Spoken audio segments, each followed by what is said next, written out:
You're a WWE guy for all these years, and you'd said as well, I don't see myself going anywhere else.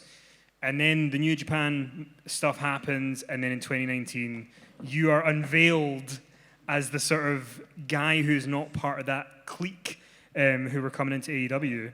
And it was a massive shock to hear that you were going to be making the jump. Can you tell us a little bit about making that jump? So, yeah, I worked for WWE for, I think, 19 years.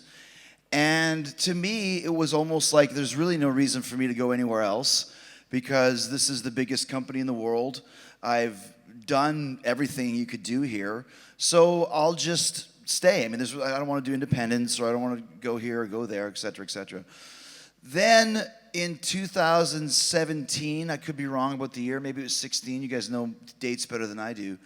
I was doing a program with Kevin Owens. And when we were doing this program, it was, in my opinion, the best story of the year. It was something that I think we started. Thank you.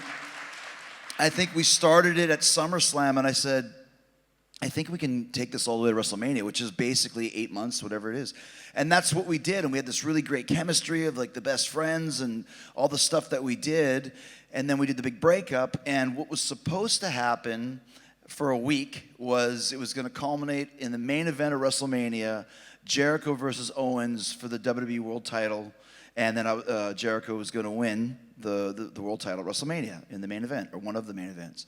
Vince told me that himself, and I was like, that's great, I've never been champion here as a babyface, ever. I was never WWE champion as a babyface. I've never been a world champion as a babyface, period. So I thought, well, this is really cool, and the story, because to me the story is good.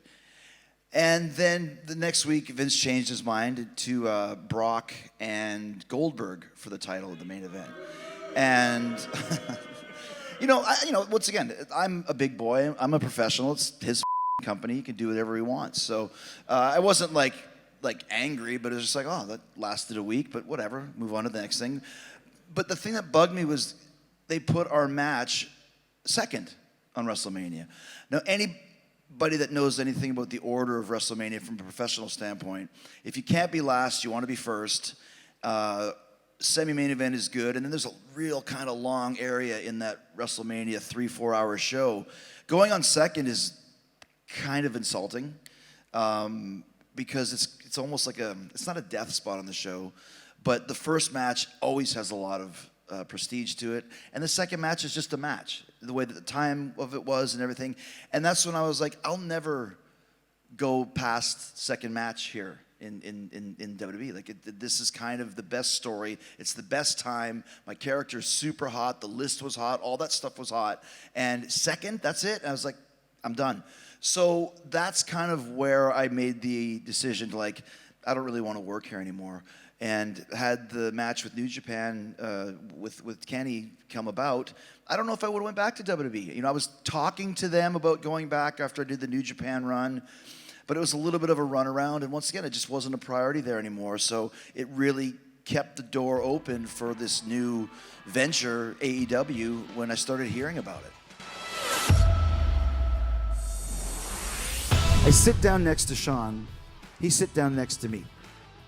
He goes, you got any ideas? I said, yeah, I actually have pretty much the whole finish. He goes, really? I said, yeah. I said, do you have any ideas? He said, I pretty much have the whole beginning.